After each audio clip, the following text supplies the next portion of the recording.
Doctor ortho Ayurvedic oil and capsule, अब दर्द भी घुटने टेकेगा।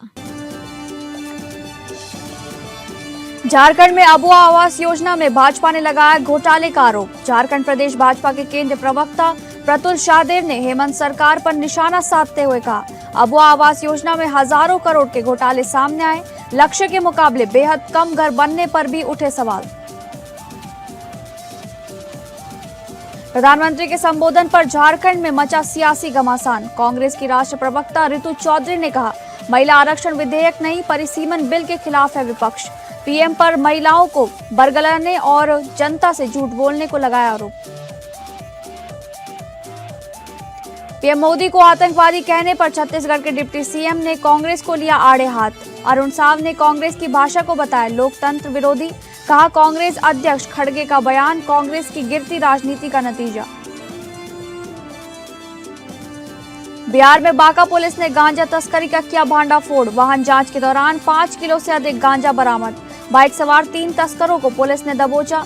एनडीपीएस एक्ट के तहत मामला दर्ज कर भेजा जेल।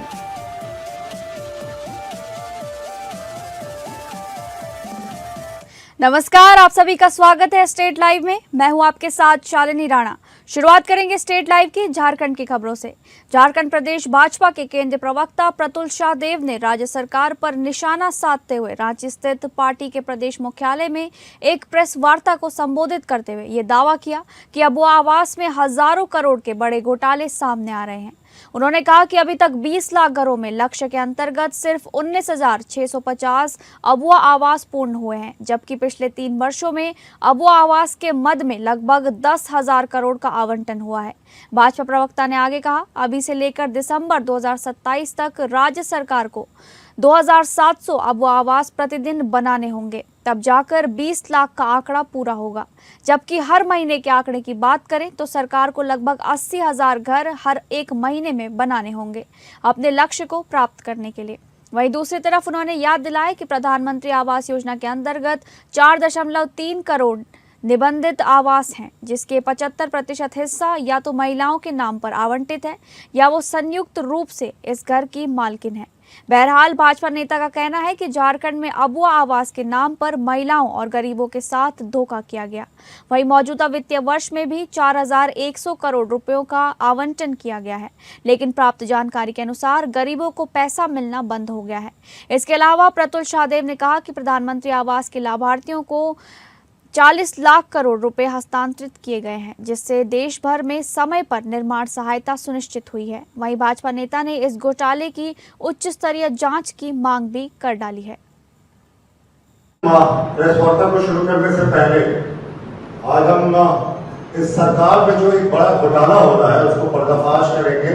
सरकार की महत्वाकांक्षी योजना थी अबुआ आवास, किस तरीके से पैसे का आवंटन होता रहा, किस तरीके से मुख्यमंत्री जी ने क्या कहा, लेकिन अभी तक 20 लाख के लक्ष्य के खिलाफ जो 2027 तक बनना है, कितने आवास बने ये विस्तार में बनाएंगे।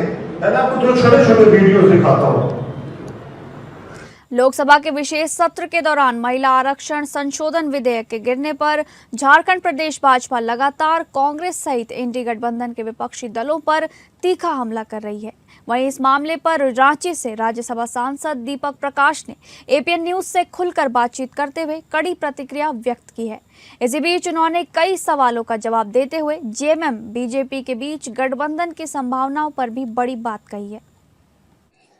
हमारे बीच इस वक्त राज्यसभा से सांसद दीपक प्रकाश है। सबसे पहले हम उनसे जानेंगे जिस तरीके से लोकसभा में जो हाल ही में महिला सशक्तिकरण को लेकर, महिला आरक्षण को लेकर संशोधन विधेयक लाया गया, उसके गिरने को लेकर लगातार ही चर्चा हुई। प्रधानमंत्री के संबोधन को लेकर भी राज्य में, झारखंड में भी सियासी जुबान देखने को मिली। जिस तरीके से लगातार विपक्ष हमलावर नजर आई है, इस विधेयक को गिराने में भी विपक्ष का जो रोल रहा है, इस पर भाजपा क्या कहती है, भाजपा की जो विचार है उस पर क्या कहती है, उनसे जानेंगे क्या कहेंगे इस तरीके से। ये बड़ा दुर्भाग्यपूर्ण ये घटना हम मानते हैं। मोदी जी की सरकार और मोदी जी महिला सशक्तिकरण के लिए प्रतिबद्ध है। आज देश में ज्ञान हो, चाहे विज्ञान हो, चाहे खेल हो, हर क्षेत्र में महिलाएं का नेतृत्व हो रहा है। आज प्रधानमंत्री नरेंद्र मोदी महिलाओं को आर्थिक, सामाजिक और राजनीतिक सशक्तिकरण करना चाहते हैं, तो कांग्रेस के चार्ली चैपलिन राहुल गांधी इस प्रकार का विरोध कर रहे हैं। टीएमसी हो, झारखंड मुक्ति मोर्चा हो, डीएमके हो, वो कांग्रेस का पिछलग्गू बन करके पूरी तरह से महिला विरोधी उन्होंने काम किया है। हम तो मानते हैं कि महिला विरोधी ही नहीं। चलिए, बहुत बहुत शुक्रिया। तो आपने सुना, हमारे बीच राज्यसभा सांसद दीपक प्रकाश नजर आए। उन्होंने तमाम मुद्दों पर अपनी बातचीत रखी, वो अपनी विचारें प्रकट करते नजर आए। जेएमएम की विचारधाराओं पर उन्होंने सवाल खड़े किए, साथ में कांग्रेस पर खुलकर उन्होंने निशाना साधा है और महिला सशक्तिकरण को लेकर लगातार ही जो विचारें प्रधानमंत्री नरेंद्र मोदी की रही है उस पर उन्होंने प्रकाश डाला है। महिला आरक्षण का जो बिल है जो गिर चुका है, उसे लेकर जिस तरीके से विपक्ष पर सवाल खड़ा किया गया, इस पर भी वो बोलते नजर आए। देखने वाले समय में ये देखने वाली बात होगी क्या इसका असर पड़ता है। फिलहाल हमारे सहयोगी दीपक के साथ एपीएन न्यूज से मैं तृप्ति राजस, नमस्कार। अगली खबर झारखंड के धनबाद से, जहां निरसा विधायक अरुण चटर्जी ने कोयला तस्करी, पत्थर तस्करी, पशु तस्करी एवं प्रतिबंधित मांगुर मछली की धुलाई को लेकर स्थानीय पुलिस पर गंभीर सवाल उठाए थे। उन्होंने सड़क पर उतरकर पुलिस को बताया कि कैसे अवैध कारोबार को रोका जा सकता है। अब नगर निगम क्षेत्र चिरकुंडा के उपाध्यक्ष विजय यादव ने बालू तस्करी पर बड़ा सवाल उठाया है। उन्होंने आरोप लगाया है कि स्थानीय प्रशासन एवं पुलिस की मिलीभगत से अवैध बालू की धुलाई हो रही है, जिससे सरकार को राजस्व की भारी हानि हो रही है। क्या हम लोग का नहीं है, और चिरकुंडा नगर परिषद से जो बालू का उठाव जो हो रहा है, ये जो है गलत है, नहीं होना चाहिए। जो परिसीमन इनका है बालू उठाने का, वो परिसीमन में बालू इनको उठाना चाहिए। वो नहीं उठा के चिरकुंडा नगर परिषद का जो है घाट का बालू उठाया जा रहा है, ये बहुत सारा सर गलत है, ये नहीं होना चाहिए। इसका हम लोग विरोध भी किए हैं और इसका विरोध करेंगे भी, और इसका लिखित में भी जो है हम लोग उपायुक्त महोदय और डीएमओ साहब को भी देंगे। संसद में महिला आरक्षण संशोधन विधेयक के पारित नहीं होने पर प्रधानमंत्री के संबोधन में कांग्रेस समेत पूरे विपक्ष को गिरे जाने से झारखंड में सियासी पारा गर्मा गया है।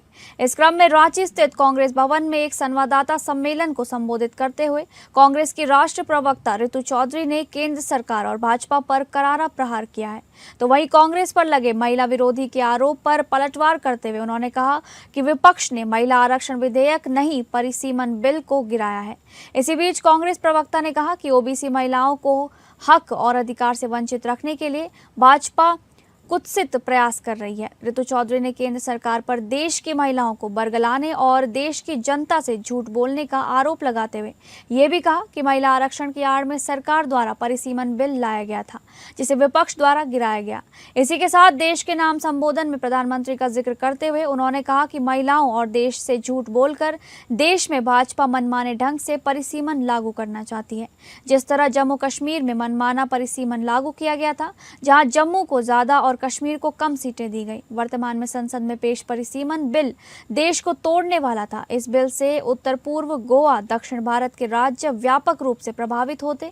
देश में राजनीतिक रूप से इन राज्यों को हाशिए पर धकेलने की तैयारी थी। इन राज्यों की सीटें घटकर भाजपा वर्तमान के अपने प्रभाव वाले राज्यों से सीटें बढ़ाना चाहती थी। जबकि महिला आरक्षण बिल 2023 में कानून बन चुका है, उसको दुनिया की कोई ताकत न गिरा सकती है, न हिला सकती है, न मिटा सकती है। लेकिन प्रधानमंत्री जी द्वारा देश की जनता को इस तरह से भ्रमित करना, देश की माताओं को, बहनों को इस तरह से भ्रमित करना कि कांग्रेस ने महिला आरक्षण बिल गिरा दिया, ये बहुत ही मेरी नजर में बहुत एक ऐसी चीज है जो प्रधानमंत्री जी को नहीं करनी चाहिए थी, उनके पद की गरिमा के हिसाब से। क्योंकि जो कानून बन चुका है उसको कोई गिरा नहीं सकता है। वो बिल पेश हुआ ही नहीं। जो बिल पेश हुआ वो परिसीमन बिल था, और परिसीमन बिल को महिला आरक्षण बिल की आड़ में लाया जा रहा था। झारखंड में जहां अनुकंपा के आधार पर नियुक्ति से जुड़े एक अहम मामले में हाई कोर्ट ने सख्त रुख अपनाया है, वहीं अदालत ने रांची के डीसी से अनुकंपा नियुक्ति समिति के अध्यक्ष मंजुनाथ भजंत्री को अवमानना नोटिस जारी करते हुए 5 मई को व्यक्तिगत रूप से पेश होने का आदेश दिया है। साथ ही प्रधान सचिव सह लेबर कमिश्नर को भी अदालत में उपस्थित होकर जवाब देने के निर्देश दिए गए हैं। सुनवाई के दौरान न्यायमूर्ति सुजीत नारायण प्रसाद की अध्यक्षता वाली खंडपीठ ने राज्य प्रशासन के रवैये पर गंभीर सवाल उठाए। कोर्ट ने पूछा कि जब 30 अप्रैल 2019 को ही याचिकाकर्ता रूपेश रंजन को अनुकंपा के आधार पर नियुक्ति देने का आदेश जारी किया गया था, तो उसका पालन अब तक क्यों नहीं हुआ। अदालत ने तीखी टिप्पणी करते हुए ये भी कहा कि क्या जिला उपायुक्त प्रधान सचिव से ऊपर हैं जो उनके आदेश की अनदेखी कर रहे हैं। मामले में यह भी सामने आया कि मृतक कर्मचारी के बड़े पुत्र द्वारा एनओसी नहीं देने के कारण छोटे पुत्र को नियुक्ति नहीं दी जा रही थी, जिसे कोर्ट ने खारिज कर दिया। अदालत ने स्पष्ट किया कि बड़ा पुत्र आश्रित की श्रेणी में नहीं आता और भरण पोषण के आधार पर छोटे पुत्र को प्राथमिकता दी जानी चाहिए। फिलहाल रूपेश रंजन की अवमानना याचिका पर सुनवाई जारी है, जबकि बड़े भाई द्वारा सुप्रीम कोर्ट में दी गई चुनौती अभी लंबित है। कि वर्तमान में गैस जो एलपीजी गैस की जो क्राइसिस जो है, तो उसको लेते हुए ब्लैक मार्केटिंग, होर्डिंग। रांची स्थित भाजपा प्रदेश कार्यालय में कल बेरमो विधायक अनूप सिंह की भतीजी फुसरो की वार्ड पार्षद कांग्रेस नेता रश्मि सिंह ने प्रदेश अध्यक्ष आदित्य प्रसाद साहू की उपस्थिति में अपने हजारों समर्थकों के साथ बीजेपी में शामिल होकर झारखंड प्रदेश कांग्रेस को बड़ा झटका दे दिया है। इस दौरान हमारी संवाददाता तृप्ति सिंह से बातचीत करते हुए उन्होंने बेरमो के विधायक जयमंगल सिंह पर निशाना साधते हुए चेतावनी भरे लहजे में उनके व्यवहार को लेकर एक बड़ी नसीहत भी दे डाली है। आज राजधानी रांची स्थित प्रदेश भाजपा कार्यालय में एक बार फिर पार्टी का विस्तार हुआ है और इस बार बेरमो से जो रश्मि सिंह है उन्होंने भाजपा में शामिल होने का फैसला लिया। आज प्रदेश अध्यक्ष आदित्य प्रसाद साहू की मौजूदगी में उन्होंने भाजपा की सदस्यता ग्रहण की। उनके साथ सैकड़ों और भी कार्यकर्ता पार्टी में शामिल हुए। सबसे पहले उन्हीं से जानेंगे ये उन्होंने जो फैसला लिया पार्टी में आने का, इसके पीछे का कारण। देखिए, भारतीय जनता पार्टी से लगाव तो शुरू से था, लेकिन पारिवारिक के चलते हम लोग उसको ढो रहे थे, यही कह सकते हैं। क्या कारण था कि आपने परिवार को छोड़ा और इस तरीके से परिवार जो कांग्रेस के समर्थन रही आपने भाजपा को ज्वाइन किया? देखिए, वहां पे ऐसा कुछ नहीं था। वहां पे सांसद में हम लोग रविंद्र पांडे को देते थे वोट, और ये विधायक में हम लोग कुमार जयमंगल सिंह को देते थे और राजेंद्र सिंह को देते थे। आपने बड़ी बात आज कही सदस्य ग्रहण करने के बाद कि आगामी विधानसभा चुनाव जब यहाँ झारखंड में होंगे तो बोकारो में सत्ता पलटने के लिए भाजपा का परचम लहराएंगी, उसमें आप पूरा मदद करेंगी। तो आप क्या संदेश देना चाहेंगी जयमंगल सिंह के लिए? मैं बोलूंगी कि अभी भी आप अपने व्यवहार में चेंजेस लाइए, नहीं तो आगे कितने रश्मि सिंह आपको बेरमो में नजर आएंगे।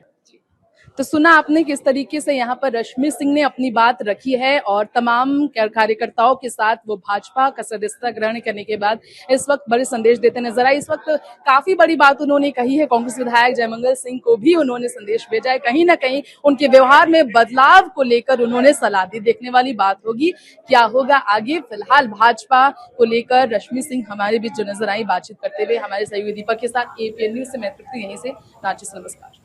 अब बात करेंगे बिहार से जुड़ी खबरों की। नशे के सौदागरों के खिलाफ बांका पुलिस को एक बड़ी सफलता हाथ लगी है। नवादा धौरैया मुख्य मार्ग पर मन्नीहाट चौक के पास पुलिस ने सघन वाहन जांच अभियान चलाकर 5 किलो 200 ग्राम गांजा बरामद किया है। इस मामले में पुलिस ने 3 शातिर तस्करों को दबोचा है जो बाइक के जरिए नशे की इस खेप को ठिकाने लगाने की फिराक में थे।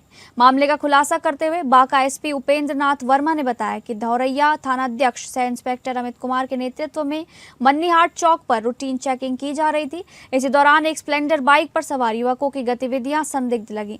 पुलिस ने जब उन्हें रोककर तलाशी ली तो उनके पास मौजूद 4 पैकेटों से भारी मात्रा में गांजा बरामद हुआ। पुलिस द्वारा गिरफ्तार किए गए तस्कर अलग अलग क्षेत्रों के रहने वाले बताए जा रहे हैं। पुलिस ने एनडीपीएस एक्ट के तहत मामला दर्ज कर लिया है। कागजी कार्रवाई पूरी करने के बाद तीनों आरोपियों को न्यायिक हिरासत में बांका जेल भेज दिया गया है। पुलिस अब इन तस्करों के बैकवर्ड और फॉरवर्ड लिंकेज खंगाल रही है ताकि इस गिरोह की जड़ तक पहुंचा जा सके।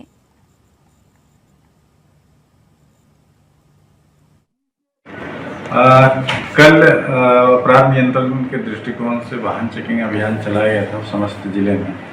तो उसी क्रम में धोरैया थाना अंतर्गत धोरैया नवादा जगदीशपुर मार्ग पे मनीहाट चौक के नज़दीक वाहन चेकिंग किए जाने के क्रम में अकस्मात एक मोटरसाइकिल पर 2 व्यक्ति को संदेह के आधार पे डिटेन किया गया और उनकी जांच की गई। तो उनकी मोटरसाइकिल में से कुल 4 पैकेट जिसमें 5 किलो 200 ग्राम गांजा जैसा पदार्थ बरामद हुआ है।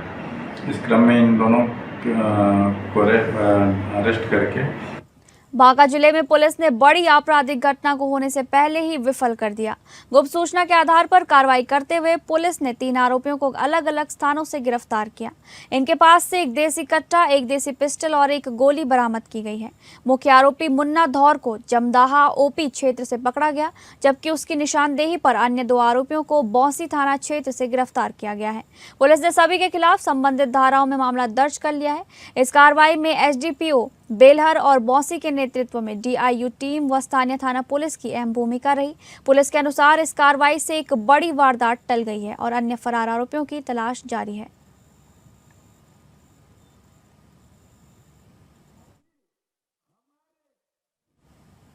छत्तीसगढ़ के उप मुख्यमंत्री अरुण साव ने धर्मांतरण के मुद्दे पर बड़ा बयान दिया है। उन्होंने कहा कि धर्मांतरण राज्य के लिए एक गंभीर चुनौती रहा है, लेकिन सरकार बनने के बाद ऐसे मामलों में सख्त कार्रवाई की गई है। साथ ही विधानसभा से इस संबंध में कठोर कानून भी पारित किया गया है, जिससे इस पर रोक लगाने में मदद मिलेगी।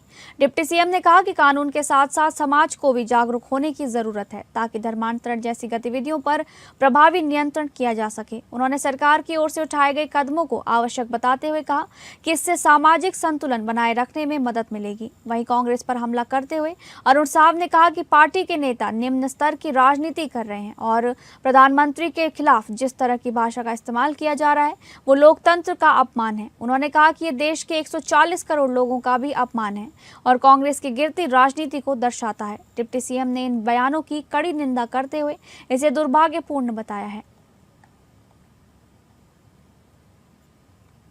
ये सही है कि धर्मांतरण की समस्या राज्य के लिए बहुत बड़ी समस्या और बड़ी चुनौती हमारे सामने रही है और इसलिए हमारी सरकार बनने के बाद धर्मांतरण के जो भी मामले आए मौजूदा कानून में हमने कठोर कार्यवाहियां की है। अब कठोर कानून भी विधानसभा से पारित हो गया है और निश्चित रूप से इससे धर्मांतरण रोकने में मदद मिलेगी और समाज को भी स्वाभाविक रूप से धर्मांतरण रोकने के लिए आगे आना पड़ेगा और समाज में भी जागरूकता लगातार आ रही है। छत्तीसगढ़ में नगरीय प्रशासन विभाग की जिम्मेदारी संभाल रहे उप मुख्यमंत्री अरुण साव ने 2 दिनों तक नगरीय निकायों के अधिकारियों की महत्वपूर्ण समीक्षा बैठक ली। इस दौरान पेयजल स्वच्छता, अवैध प्लांटिंग को रोकने के लिए उप मुख्यमंत्री अरुण साव ने सभी अधिकारियों को जरूरी निर्देश भी दिए।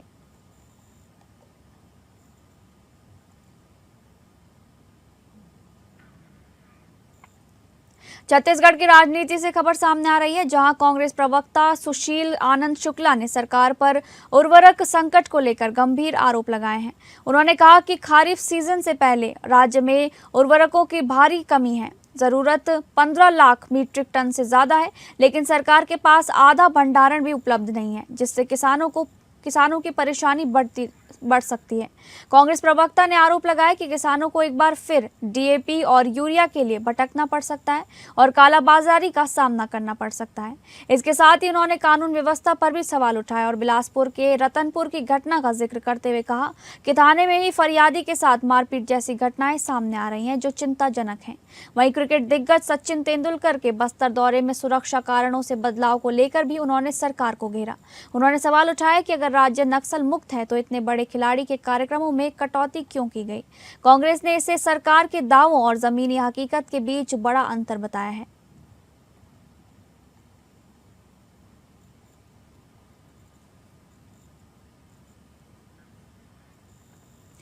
राजधानी रायपुर में नारी शक्ति वंदन अधिनियम के समर्थन में महिला मोर्चा ने जन आक्रोश पद यात्रा निकालते हुए कांग्रेस के खिलाफ प्रदर्शन किया।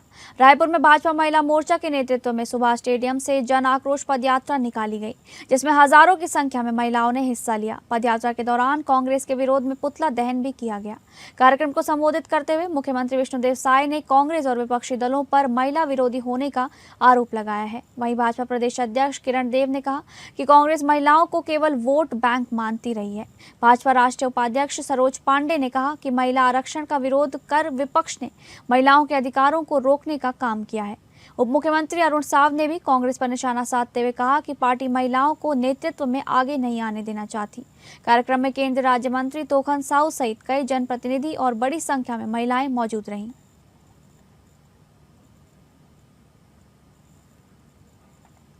बात करेंगे मुंबई से जुड़ी खबर की। नवी मुंबई के महिलाओं की समस्याओं के समाधान के लिए राष्ट्रीय महिला आयोग द्वारा महिला जन सुनवाई कार्यक्रम का आयोजन किया गया।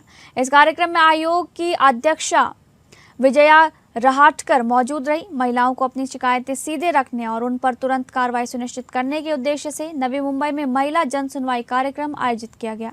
इस कार्यक्रम में विभिन्न विभागों के अधिकारी, पुलिस प्रशासन और स्थानीय प्रशासन के प्रतिनिधि उपस्थित रहे। कार्यक्रम के दौरान महिलाओं ने घरेलू हिंसा, कार्यस्थल पर उत्पीड़न, संपत्ति विवाद और पारिवारिक समस्याओं से जुड़ी अपनी शिकायतें सामने रखी। कई मामलों में संबंधित अधिकारियों को मौके पर ही निर्देश देकर समस्याओं के त्वरित समाधान का प्रयास किया गया। इस अवसर पर अध्यक्षा विजया रहाटकर ने कहा कि महिलाओं के शिकायतों को गंभीरता से लेना और उन पर तेज व प्रभावी कार्रवाई करना आयोग की प्राथमिकता है। उन्होंने ये भी कहा कि ऐसी जन सुनवाई कार्यक्रम महिलाओं को न्याय पाने के लिए एक सीधा मंच प्रदान करते हैं। फिलहाल स्टेट लाइव में बस इतना ही। नमस्कार।